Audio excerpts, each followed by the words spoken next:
Valsts policijas iekšējās drošības birojas martā par kukuļa pieprasīšanu aizturējis vairākus ceļu policijas darbiniekus. 3 ceļu policijas Rīgas reģiona pārvaldes darbinieki aizturēti 9. martā. Viņi pieprasīja 300 latus par to, lai netiktu noformēts administratīvais pārkāpums pieļautais.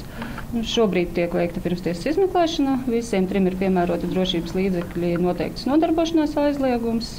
Vēl 2 Rīgas reģiona ceļu policisti aizturēti 11. martā. Viņi prasījuši kukuli 40 latu apmērā. Ko gribēju piebilst, par 9. martu, šis gadījums notika pēc ziņošanas, kad privāta persona tā vietā, lai iedotu šo kukuli, ziņoja par to valsts policijai, un arī rezultātā policijas darbinieki tika aizturēti. Un noteikti aicinām, kā arī turpmāk, tā vietā, lai atbalstītu kādu noziegumu izdarīšanu, tas ir kukuļu ņemšana, policijas darbinieka, lūdzam pilsoņus tad labāk griezties tomēr iekšējās drošības birojā, jeb, ja tas ir ārpus darba laika, noteikti zvanīt uz dežūrdaļu, viņi noteikti mūs sameklēs un informēt par šo. Valsts policijas iekšējās drošības biroja galvenais uzdevums ir dienesta disciplīnas un likumības nostiprināšana valsts policijas struktūru vienībās.